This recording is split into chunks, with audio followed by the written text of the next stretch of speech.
From Mediaite, John Oliver offers Supreme Court Justice Clarence Thomas $1 million a year to resign. He also offered him this really, I think it's a Class A RV. It's a bus, basically. Beautiful. 4 TVs, master bedroom. Those things can run, what, like $500,000 or more? Very beautiful machine. They're not fun to own. If the wrong... Like, they're not fun to own. Like, the bus he offered him? No. I don't think they got a picture of it. Maybe it's in the video. Well, I mean, Clarence Thomas is pretty well known for his, he's got an RV and he likes to drive that thing all over the place. Oh, I know. Look. But I'm saying, like, just as an aside, like, you would not want this. Right. No. Parking's a disaster. That's an H3. Yeah, pre-planning everything. Look, you would want it because if someone gave you $500,000, you'd sell it, you take the money. Right. Or if you got a tour or something, you want to take 7 people Great. on or 9 Yeah, that's people. absolutely great. And then you got to pay for the staff. And then they've got to do logistics for how they travel from city to city, where you're parking, where you're dumping your feces. Otherwise, you could end up like Dave Matthews Band, and they dump it all over someone's boat in Chicago downtown.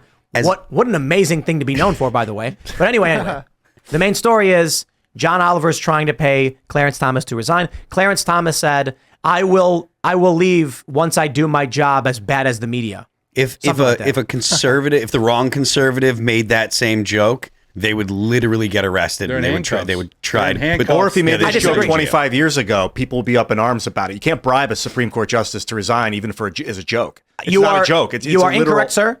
This is not a bribe. What is it? What is it? So I have Cornell Law School Solicitation? pulled up. No.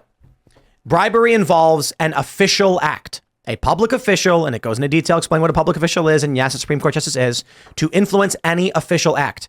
You could argue resignation is. Of course. But it's not.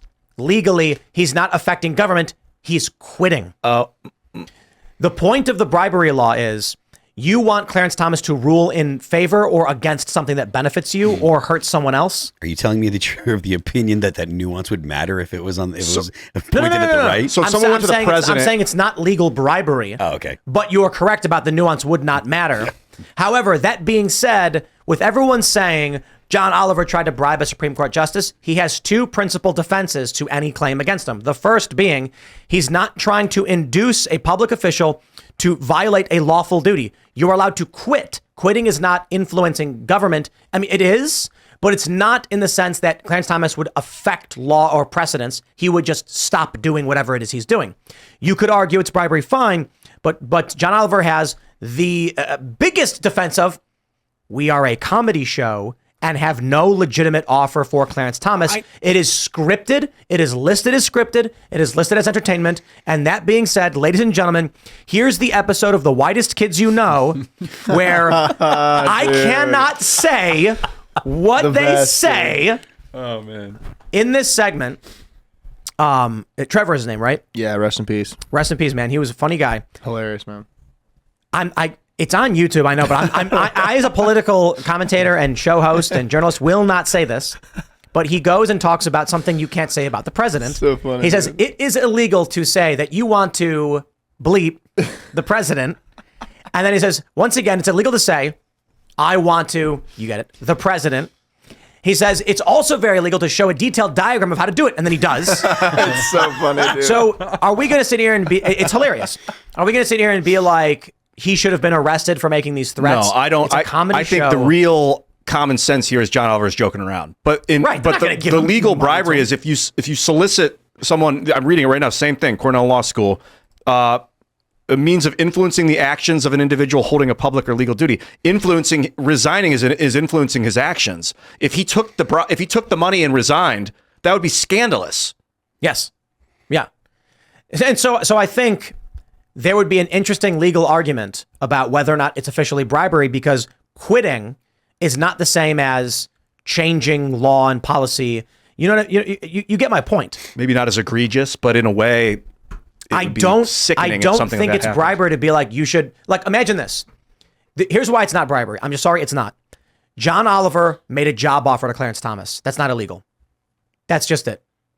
If he said, Clarence Thomas, how would you like to be a spokesperson for the new John Oliver show? Pay $1 million a year. We'll give you this beautiful trailer. Of course, you'd have to quit your job at the Supreme Court to take the job. Is that illegal? Is that bribery? No. And that's exactly the point. All he's saying is, we will pay you a contract, but you have to quit in order to do it. You can't call that bribery. I'm reading about the definition of bribery now. I have no interest in pinning bribery on John Oliver right now. I don't think that's what... I'd love to, if he did it. I mean... If he committed bribery... If he came out again, it was like, no, I'm serious. I'll give you the $1 million. I'm very serious if you resign. No. Then yeah, let's end with a bribery charge. No.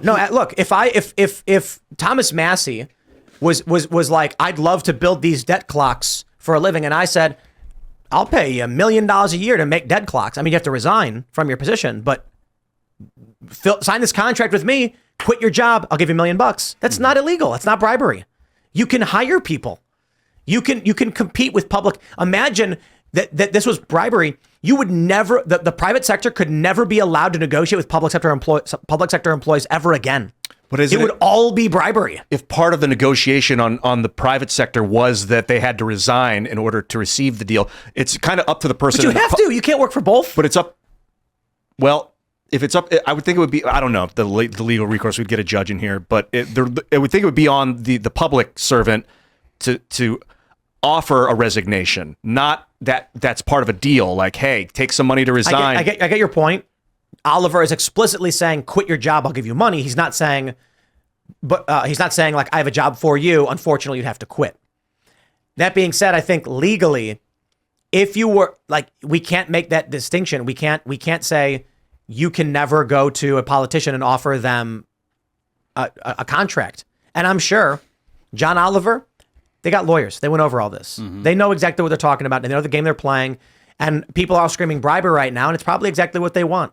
Right. Because there's nothing there. In fact, the contract Oliver has might literally be a writing position on the show. He doesn't say that in the clip, but it doesn't matter. He can always be like, the contract we have is for him to work for us. He would have to resign from the Supreme Court to do it. If it's a public official and it involves money, I think getting to a point where it's bribery is very difficult, because if both of them wanted it, if it was an actual mutual, hey, we wanted to do this, there are tons, all these public officials have to do financial disclosures, right? So they have all these rules in place. So I'm with you. I don't think it's bribery. I think you just have to be creative about how they do it to be careful not to trigger something that would, call for some legal action. And then if some young guy now comes out and copycats John Oliver and offers like Mayorkas $7 million to resign, is he going to get hit with a bribery charge? Okay, right.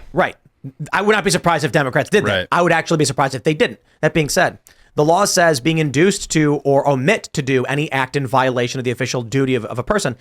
Resignation is not an official duty. Like, they're not supposed to quit. If he were to quit, it would be outside of any of his official duties. Well, it's not even public policy, right? You have policy, you have decisions within the role. So yeah, you leaving is literally the opposite, right? You're like saying, hey, I'm not going to make any more decisions. Now, we would see that as political because it's like, hey, you got a Republican appointee or a Democrat appointed judge, right? So we think of it as like, oh, it opens a seat and all this political ramification. But the reality is, no, they're not. He's not asking him to vote a certain way on one of the major cases that's coming to the Supreme Court. He's saying, hey, just take a vacation early, get out of here. He's asking him not to vote on the upcoming things. That's technically where you get into bribery territory. Yeah. And so this is, I believe, leans against bribery, but could be because this is where it gets crazy. I mean, law is not so easy sometimes. Oliver is saying, you've made people's lives worse, resign. You're right. He's basically saying, I will pay you if you don't vote on the upcoming electoral issues. You could argue that is... If he said it that way, right? If he said it that way, where it's like you show the intent and the motivation to not have him vote. But that could be it. I mean, he says in his clip, you have made people's lives demonstrably worse. Resign, we'll give you $1 million. And so that implies he is trying to pay the Supreme Court justice so that he does not vote on issues. And that could potentially be bribery. It's difficult because I'm sure their lawyers went over all of this. They know exactly how they worded it. They know exactly what their defenses are. But Ian, the most important thing, of course, everyone understands is there's no way the Democrats will go after John Oliver. The foreign-born John Oliver. The foreign-born John Oliver, who's... I got no hate for you, John. Just don't do it again.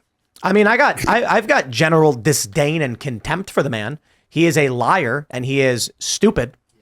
Basically, all of Jon Stewart's cohorts are awful, stupid people. I think Colbert's a great actor, but he's off the rails. I mean... Really, he's far got gone. Something wrong with his brain. I didn't even like the Colbert Report. I thought it was so stupid, disingenuous. He pretended to love war. He would say things he didn't believe, and it was just egregious. The way I felt like he was feeding the war machine. That guy, I don't get that guy. I don't get that guy. He's as rabid and maniacal. When I talk about like being in line for the team, to me, he is the poster child of the people that like once they dug their heels in, they're in. And everything he does is about never being accused of being on the opposite team or helping the other team. And it's just like, I mean, to what end? He's like a rabid dog, so focused. And I can't watch him. I can't even like, if I even see like a 30-second clip or an ad come up, he's just so fake that like you almost feel bad for him. He's so bad. I don't think his comedy's good. I don't think he's good. I don't think he's a genuine human being.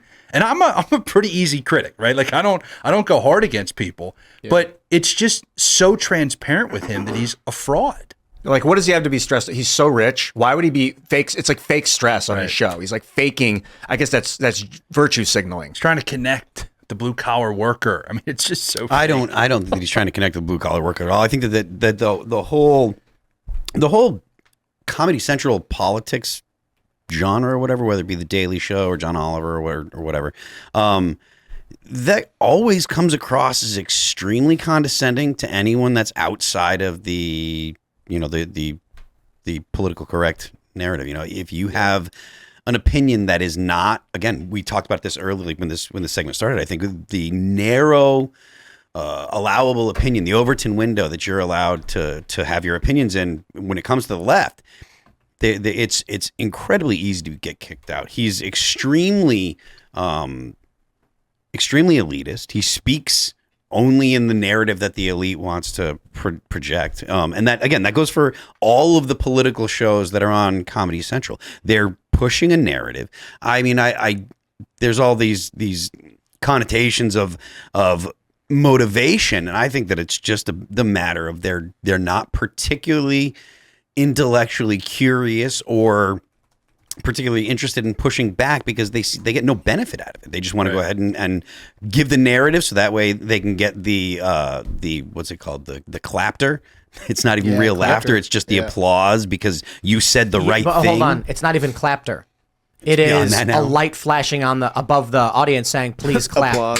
It's owned by Paramount. But that's the thing. It's the same narrative, and this is just reinforcing the narrative that you get from colleges. It's the same narrative that you get from the news. It's the Daily Show takes the news and makes it digestible for people that don't really want to watch the news, which is again why we have a population that is so misinformed. Because there's a significant number of people in America that consider themselves better than average politically informed because they watch Comedy Central. It's owned by specifically because they watch Comedy Central. It's like, I watch Comedy Central. Jon Stewart told me for a decade what I should think, so now I'm politically savvy. And then when challenged, he goes, "No one thinks we're real news. We're a comedy show." Dude, and people genuinely think the underlying premise of the jokes are true. He'll show a clip where someone will say something like, "Well, I just think that we should have open borders." And then Jon Stewart will make a joke about it.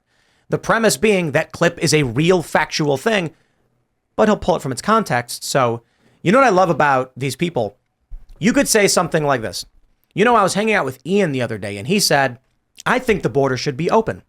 And I said, "You're crazy, Ian." They then take the clip of me quoting Ian, apply the quote to me, and then run jokes about me. That's what they do. And that's why there are so many stupid people in this country. It's one of the reasons. It's owned by Paramount Media Network, which is owned by a company called National Amusements, which has like 10% of Paramount Global, but it has 77% of the voting power. I don't understand that. And it's a private company. They could be on the board or something. That's normal. Yeah, it's some private company that owns Paramount Media that owns... What's the name of the company again? National Amusements. They own a lot of movie theaters as well. Yeah. Thanks for watching this clip from the Timcast IRL podcast. Hang out with us live Monday through Friday at 8 p.m. and become a member over at timcast.com for uncensored, members-only shows exclusive. Thanks for hanging out, and we'll see you all next time.